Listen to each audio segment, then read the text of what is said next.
Berjumpa kembali bersama acara kita Dialog Pembangunan dengan acara yang dibawakan oleh Badan Perencanaan Pembangunan, Penelitian dan Pengembangan Provinsi Sumatera Utara, membahas acara-acara ataupun topik-topik pembangunan yang lagi trending pada saat ini. Bersama saya, Anton Syaluhu.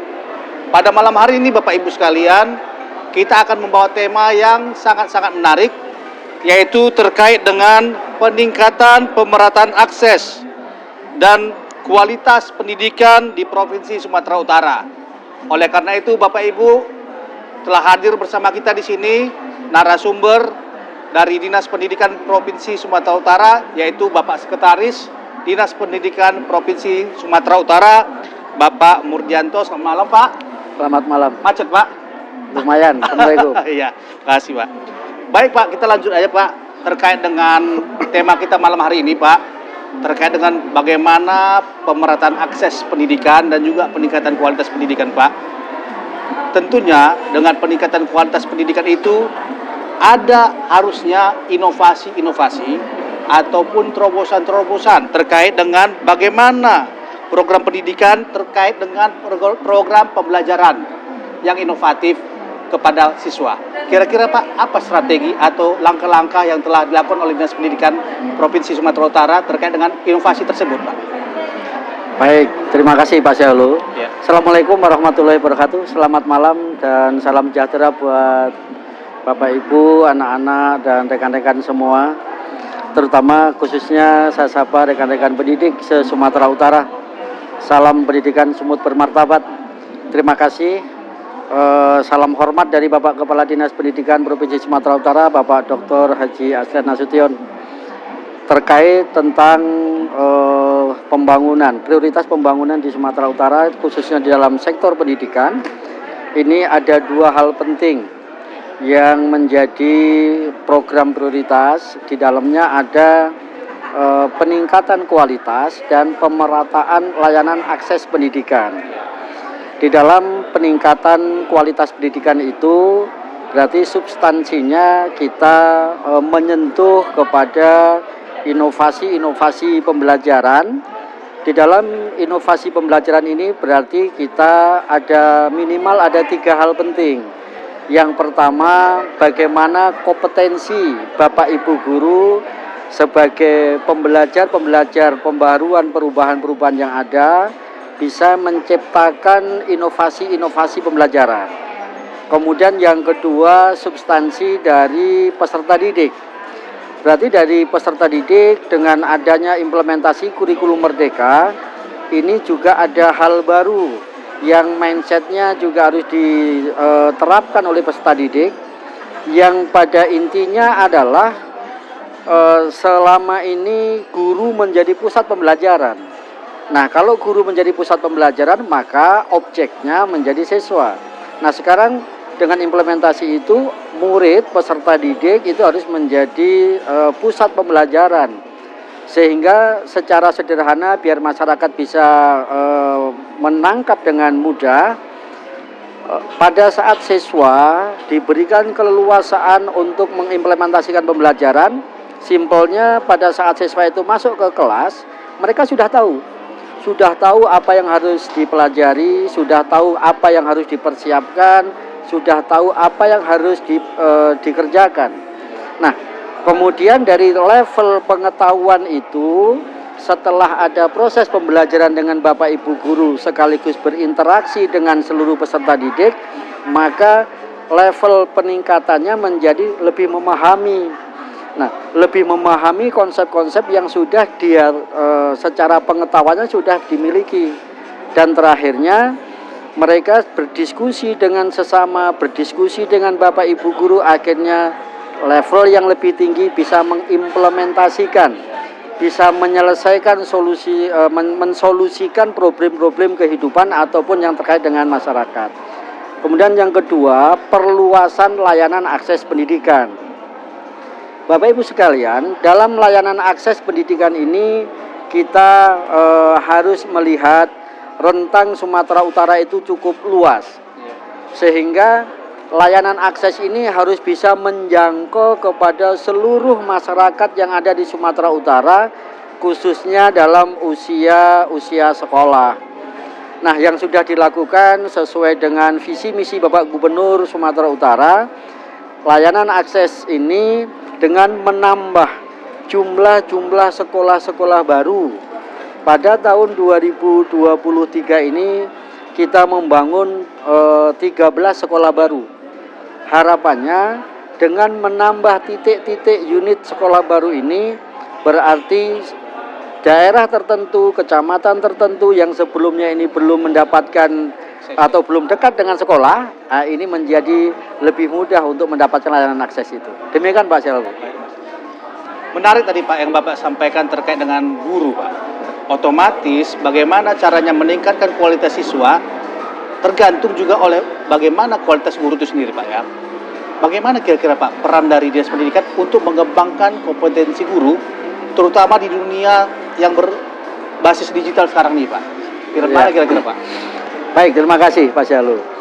Jadi Bapak Ibu sekalian, terutama rekan-rekan pendidik yang ada di Sumatera Utara ataupun yang bisa terjangkau dengan podcast pada malam hari ini, yang disampaikan Pak Syalu benar bahwa kompetensi Bapak Ibu guru merupakan substansi yang sangat fundamental. Nah, strategi apa yang sudah dilakukan oleh Dinas Pendidikan? Yang pertama, Dinas Pendidikan membangun jejaring dengan UPT kementerian yang ada di wilayah Provinsi Sumatera Utara. Contohnya di Sumatera Utara ini ada 2 UPT, yaitu Balai Penjaminan Mutu Pendidikan (BPMP). Kemudian yang kedua, khusus yang mengelola kompetensi, yang mengupgrade kompetensi Bapak Ibu guru, UPT satu lagi yaitu Balai Besar Guru Penggerak namanya, BBGP. Nah, 2 UPT ini kita jadikan mitra. Nah, di dalam Dinas Pendidikan sendiri ada yang namanya bidang pembinaan ketenagaan. Di dalam bidang pembinaan ketenagaan itu kita membuat mapping besar yang namanya metrik kompetensi. Bapak Ibu guru, kita mapping metrik kompetensinya, mana yang masih di bawah standar, mana yang sudah standar, dan mana yang sudah di atas standar. Dengan disinkronkan dengan program Kementerian Pendidikan sekarang yang namanya Guru Penggerak, maka teman-teman yang masih di bawah standar ini diimbaskan. Jadi guru-guru penggerak yang sedang menjalani pendidikan atau yang sudah lulus menjadi guru penggerak ini diharapkan bisa mengimbas kepada teman-teman minimal di lingkungan sekolah dan bisa mengimbas kepada sekolah yang lain. Nah, di Dinas Pendidikan sendiri kita tahun 2023 sudah alhamdulillah mampu membuat yang namanya mini studio yang kita beri nama Sistem Informasi Edukasi. Dalam Sistem Informasi Edukasi ini kita juga sudah membuat semacam podcast, kita bisa membuat semacam media-media yang narasumbernya kita ambil bisa dari teman-teman guru yang sudah kompeten, kemudian dari Bapak Ibu dosen di Unimed atau dari tenaga-tenaga ahli yang setiap minggunya sudah kita jadwal. Nah, pada saat mereka sudah kita berikan kesempatan memberikan sharing informasi, best practice atau praktek-praktek baik yang sudah dia lakukan di sekolah-sekolah yang memang kualitasnya sudah baik, maka harapannya dengan metode sistem informasi edukasi di Dinas Pendidikan yang sudah berlangsung selama ini, teman-teman pendidik yang ada di Nia Selatan, yang ada di Gunung Sitoli, ataupun yang ada di daerah-daerah lain yang jauh dari tempat itu, mereka bisa belajar secara direct, secara langsung, dan bisa mengulang-ulang melalui YouTube-nya. Mungkin itu, Mas. Baik, terima kasih. Jadi Pak, tadi Bapak juga menyampaikan terkait dengan bagaimana pemerataan akses pendidikan Pak kan? Iya. Kaitannya sama guru ini Pak, masih menarik juga dengan terkait dengan guru. Kita tahu Pak sekarang distribusi guru mungkin dari sisi jumlahnya dan juga penempatannya juga belum merata Pak, mungkin Pak seperti itu. Jadi bagaimana juga Pak, kembali lagi strategi dari Dinas Pendidikan untuk bisa memeratakan guru ini Pak, supaya aksesnya bisa didapatkan oleh semua masyarakat di Provinsi Sumatera Utara Pak. Baik, makasih Pak Syahrul. Iya. Untuk yang penata usahaan atau pengelolaan pendidik ini memang membutuhkan suatu rencana strategis yang harus tertata dengan terstruktur dan inovasi sehingga kita bisa memberikan layanan akses melalui Bapak Ibu guru. Langkah-langkah yang sudah diambil di Dinas Pendidikan adalah kita menghitung seluruh kebutuhan guru. Kebutuhan guru di Sumatera Utara dengan basic guru ASN di Sumut itu sampai hari ini kita mempunyai guru sekitar 12.600-an. Nah, kemudian itu belum cukup. Nah, kemudian kita menambahkan dengan namanya guru tidak tetap. Guru tidak tetap yang dianggarkan dari APBD Provinsi Sumatera Utara. Angkanya cukup besar, yang sudah bisa ditampung oleh APBD itu jumlahnya 8.703 guru. Ini sudah ditampung dan standar penghargaan yang diberikan itu saya sebutkan ada 90.000 per jam. Sehingga dikalikan nanti berapa mereka mengampu mata pelajaran itu berapa jamnya. Nah, kemudian itu pun juga belum cukup. Maka Dinas Pendidikan memberikan penguatan kepada kepala sekolah. Kalau guru-guru di sekolahnya itu belum cukup dengan adanya guru ASN dan GTT yang ditampung dari APBD belum mencukupi, maka sekolah berdasarkan Peraturan Menteri Pendidikan Nomor 75 Tahun 2016 tentang komite sekolah, ini mereka bisa berdiskusi dengan orang tua, dengan komite untuk memberikan semacam sumbangan pendidikan untuk mengangkat sendiri guru-guru yang diberi honornya oleh sekolah yang sumbernya dari komite tadi dengan jumlah yang disesuaikan dengan kebutuhan. Kemudian yang ketiga, kita sedang menyusun e-formasi dari P3K atau guru dengan perjanjian kontrak. Untuk tahun 2022 kita sudah mendapatkan formasi, alhamdulillah dalam waktu dekat kita membagikan 891 guru P3K. Di tahun 2024 sudah kita usulkan sekarang jumlahnya lebih kurang 2.000 guru untuk diusulkan menjadi guru P3K. Dari seluruhnya lebih kurang sekitar 10.000. Nah, mudah-mudahan dengan adanya guru dari GTT yang dibiayai oleh APBD, guru yang dibiayai oleh sekolah, dan bertambahnya jumlah yang ada di formasi P3K ini, inilah yang menjadi strategi pemenuhan kekurangan guru yang ada di daerah. Baik. Pak, saya beralih ke hal yang lain, Pak. Boleh, silakan. Terkait dengan peningkatan kualitas pendidikan. Ya. Beberapa waktu yang lalu di acara musyawarah perencanaan pembangunan daerah Provinsi Sumatera Utara (RKPD) itu, Pak, Ya. ada disampaikan dalam kegiatan strategis itu ada caranya, salah satu caranya adalah bagaimana meningkatkan kualitas sekolah menengah kejuruan, Pak. Ya. Nah, artinya untuk meningkatkan kualitas pendidikan ternyata salah satunya adalah bagaimana SMK itu juga berkualitas, Pak. Betul. Jadi bagaimana caranya Pak kira-kira kembali lagi Pak, Dinas Pendidikan bagaimana caranya, banyak kali Pak ya, Iya. PR Dinas Pendidikan, bagaimana cara meningkatkan Iya. kualitas Dinas Pendidikan ini terhadap SMK, Pak? Baik Pak Syahrul. Nah, ini menarik pada saat kita sudah membicarakan berdiskusi tentang sekolah menengah kejuruan atau yang boleh kita ambil yang lebih spesifik namanya pendidikan vokasi. Gitu ya. Benar. Nah, SMA, SMK ini harus mempunyai cara pandang yang betul. Iya. Masyarakat sebagai orang tua yang anak-anaknya mau masuk ke sekolah menengah, baik atas ataupun kejuruan, ini harus diketahui dari awal anaknya ini mau kemana ini. Ini yang paling penting. Jangan sampai kita itu hanya ikut sekolah hanya untuk gugur kewajiban, tetapi tidak tahu akhirnya mau kemana. Benar, Pak, benar. Nah, kalau memang punya kemampuan, baik itu kemampuan akademik ataupun kemampuan orang tua, dan anak ini untuk melanjutkan, ya tidak usah ke SMK, mereka harus masuk ke SMA. Nah, tetapi bagaimana jika kemampuan orang tua juga terbatas dan anak memang kepingin tidak melanjutkan ke pendidikan tinggi, tapi ini harapannya dia masuk SMK. Nah, pada saat masuk SMK, para orang tua, terutama Bapak Ibu guru juga, ini saya sampaikan, SMK bukan pilihan kedua. SMK sekali lagi bukan pilihan kedua, tapi SMK ini juga harus menjadi pilihan utama. Betul, sepakat Pak. Ya, karena apa? Materi-materi pembelajaran yang ada di SMK itu adalah materi-materi pembelajaran yang sifatnya saintis, Iya. bukan social science. Betul.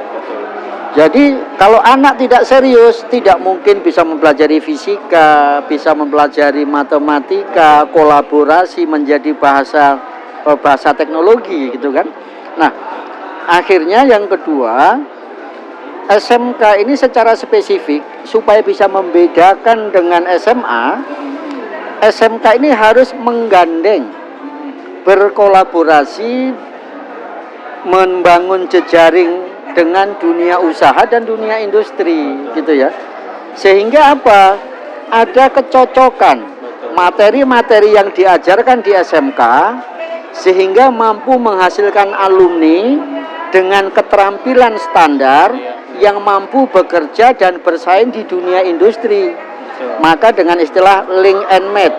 Nah, jadi materi yang diajarkan di sekolah SMK itu harus bisa menjawab kebutuhan masyarakat, baik itu masyarakat dunia usaha dan dunia industri, atau mereka bisa berwira swasta, bekerja mandiri. Pak Syarul begini, kalau ini tidak menjadi suatu poin penting, maka justru menjadi beban. Alumni SMK yang tidak mempunyai keterampilan standar sesuai dengan standarisasi yang dibutuhkan oleh dunia usaha dan dunia industri ataupun tantangan-tantangan global sekarang, maka alumni SMK menjadi beban. Iya, benar. Menjadi beban. Benar. Nah, maka ada program di dalam sekolah SMK itu namanya tracer study. Apa tracer study? Sekolah harus menelusuri dari jumlah lulusan ini, berapa yang bisa masuk dunia kerja, berapa yang sudah bisa mandiri. Dia harus bisa mempunyai keterampilan hidup, life skill, seperti itu, Pak, ya, mempunyai wirausaha sendiri. Nah, kalau setelah ditelusuri ternyata anak-anak nggak bisa bekerja, tidak bisa masuk dunia usaha dan dunia industri, berarti menjadi pengangguran. Nah, kalau itu terjadi, maka menjadi beban sosial. Nah, inilah yang harus dihadapi, harus kita persiapkan, memperkecil jumlah anak-anak lulusan SMK ini yang tidak bisa mandiri, yang tidak bisa masuk ke dunia kerja dan dunia usaha dan dunia industri. Dibekali dengan keterampilan yang life skill-nya bagus. Nah, makanya lebih kurang di tahun 2022, Dinas Pendidikan sudah menggandeng lebih kurang 230 dunia usaha dan dunia industri di Sumatera Utara. Sudah berkaitan dengan SMK tadi, Pak? Iya, dengan SMK tadi. Artinya sudah menjalin MOU atau gimana tuh, Pak? Iya, sudah di MOU-kan, difasilitasi oleh Kadin Sumatera Utara. Iya. Jadi sekali lagi dalam kesempatan ini kami juga menyampaikan atas nama Dinas Pendidikan, terima kasih kepada Ketua Kadin Propsu, dunia usaha, dunia industri. Betul. Mudah-mudahan ke depan anak-anak SMK tidak satu pun yang tidak bisa bekerja. Lulus bisa bekerja, bisa mandiri, berwirausaha, sehingga tracer study-nya mencapai 100%. Betul. Sepakat, Pak. Sangat bagus sekali, Pak, programnya, Pak. Siap. Kemudian, Pak, masih ke dunia kerja, karena Bapak tadi menyampaikan dunia kerja. Di dalam dunia kerja ini kan, Pak, setiap warga negara atau warga masyarakat, khususnya warga masyarakat di Provinsi Sumatera Utara ini kan, Pak, berhak mendapatkan akses yang sama, Pak, di dalam pekerjaan. Baik yang kita manusia yang katakanlah sempurna, maupun mungkin saudara-saudara kita yang penyandang disabilitas, Pak. Terutama misalnya dari segi pendidikan yang lulusan dari sekolah luar biasa. Kira-kira, Pak, bagaimana, Pak, pemberian kesempatan kepada saudara-saudara kita tersebut, Pak, dalam dunia kerja, Pak? Iya. Baik, terima kasih Pak Syalu. Iya. Kita kalau berbicara anak-anak Iya. berkebutuhan khusus, Iya. di dalam dinas pendidikan kita mengenal bidang pendidikan khusus ya. Di sini ada hal penting yang perlu kita sampaikan bahwa dengan semakin dekat kita dengan anak-anak yang berkebutuhan khusus ini, kita sebenarnya lebih mengetahui kehidupan yang sesungguhnya. Betul. Anak yang tidak bisa mendengar, mereka bisa berbuat dengan mendengar dengan hati. Mereka yang tidak ada kurang dalam penglihatan, mereka bisa menggunakan ketajaman melihat dengan hati. Dan mereka berbuat berdasarkan bisikan hati nurani yang baik. Ini menjadi pembelajaran. Maka dinas pendidikan memberikan perhatian khusus kepada pendidikan anak-anak yang berkebutuhan khusus. Iya. Salah satu contohnya Pak Syalu, dinas pendidikan memberikan kesempatan dan berupaya untuk memfasilitasi mereka supaya bisa mendapatkan pembelajaran yang layak. Iya, iya. Jadi ada SLB. Iya. Kemudian bagaimana jika anak-anak ini kepengen sekolah di umum? Contohnya ada yang berkebutuhan khusus tetapi tidak mau sekolah di SLB, Iya, iya. tapi pengennya di umum. Oh, diberikan kesempatan Pak Nah, ya? kita memberi kesempatan, maka namanya pendidikan inklusi. Oh, Nah, jadi mereka semua sekolah-sekolah yang ada di Sumatera Utara pada saat mereka ini ada peserta didik yang mendaftar ke sekolah umum, sekolah menengah, tetapi dengan cara ataupun dengan keterbatasan itu tidak menghambat proses belajar mengajar, betul. itu bisa diterima sesuai dengan standar-standar yang ada. Karena ada di dalam Undang-Undang Nomor 8 Tahun 2016, kita ini kan juga harus memberikan kesempatan kepada mereka juga bisa masuk ke perguruan tinggi negeri. Oh, gitu Nah, Pak ya. jadi kita mendorong untuk itu. Yang penting lagi, yang terakhir, kita harus bisa memberikan sugesti motivasi kepada anak-anak yang berkebutuhan khusus ini supaya tidak rendah diri, Iya, tidak iya, minder, iya. Confidence itu perlu ya banget, harus Pak, ya. mempunyai kepercayaan diri yang Iya, kuat betul. sehingga mereka bisa bermain sesama seusia sebaya, bisa berkompetisi. Dan kemarin baru Bapak Gubernur menerima salah satu siswa SLB yang mampu menjuarai salah satu perlombaan di luar negeri. Oke. Dan ini dari SLB Siantar. Ini Iya, iya, iya.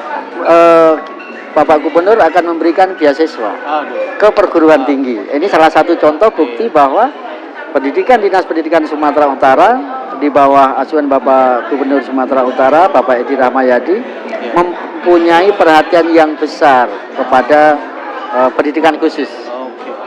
Pak, terakhir dari saya, Pak. Terakhir dari kita pada malam hari ini, Pak, masih terkait dengan sekolah luar biasa, Pak. Ya, Untuk meningkatkan kualitas SLB itu, Pak, tentunya juga harus didukung oleh tenaga pengajar atau guru-guru yang kompeten, Pak. Menurut Bapak, apakah di situ di lokasi sekolah SLB itu, Pak, semua tenaga pengajarnya itu, Pak, sudah kompeten terkait dengan kespesifikan tadi itu, Pak? Bagaimana Iya. kira-kira, Pak? Begini, Ya. kita di dalam menyelenggarakan layanan pendidikan itu ada namanya standar nasional pendidikan. Oh, iya. Ada standar nasional pendidikan. Di dalam standar nasional pendidikan itu salah satu standarnya adalah standar tenaga pendidik. Nah, dalam standar tenaga pendidik itu kalau yang ke SMA standarnya seperti ini. Kemudian yang ke SMK ada standarnya, termasuk juga kepada tenaga-tenaga pendidik atau Bapak Ibu guru yang mengajar di pendidikan luar biasa atau pendidikan berkebutuhan khusus. Nah, untuk teman-teman saya yang mengajar di pendidikan khusus ini, mereka juga harus mendapatkan pembekalan, ya, pembekalan jurusan-jurusan tentang pendidikan khusus. Mereka harus mendapatkan pelatihan-pelatihan. Memang belum semua tenaga guru yang di pendidikan khusus ini mendapatkan pelatihan khusus. Tetapi kita mendorong dan bekerja sama dengan beberapa perguruan tinggi yang mempunyai pendidikan khusus. Kita dorong Bapak Ibu guru untuk mengikuti pendidikan itu. Yang kedua, pada saat mereka tidak bisa masuk ke pendidikan formal, maka mereka kita undang. Diadakan peningkatan kompetensi, workshop-workshop dan pelatihan-pelatihan yang bisa langsung apakah yang diajar itu kebutuhan khususnya apa. Apakah berkebutuhan khusus A atau B atau C, sehingga dengan demikian kebutuhan pendidikan oleh anak-anak yang berkebutuhan khusus diasuh, dididik, diajar dan dibina oleh orang-orang yang tepat dan benar. Gitu ya. Pak, sebelum acara dialog kita pada malam hari kita tutup, Pak, apa kira-kira closing statement dari Bapak, dari Dinas Pendidikan sendiri, Pak, kepada semua pemirsa yang mungkin melihat dan juga mendengar pada malam hari ini, Pak? Kira-kira Pak, silakan disampaikan. Baik, terima kasih Ya. Pak Syahrul. Kita lihat pendidikan di Sumatera Utara. Pendidikan di Sumatera Utara sudah mengarah kepada haluan yang benar. Pendidikan Sumatera Utara sudah direncanakan dengan baik. Sekarang tinggal kepada kita semua, para peserta didik, Bapak Ibu guru pendidik, kepala sekolah, pengawas, semua stakeholder yang ada di Sumatera Utara khususnya pendidikan. Pendidikan sumut bermartabat harus kita perjuangkan. Pendidikan sumut bermartabat harus kita isi dengan inovasi-inovasi pendidikan. Dan yang terakhir, pendidikan sumut bermartabat harus kita isi dengan prestasi-prestasi yang membanggakan. Terima kasih. Assalamualaikum warahmatullahi wabarakatuh. Terima kasih, Pak. Demikian pemirsa, Bapak Ibu sekalian, dialog pembangunan kita malam hari ini kiranya bermanfaat kepada kita semua.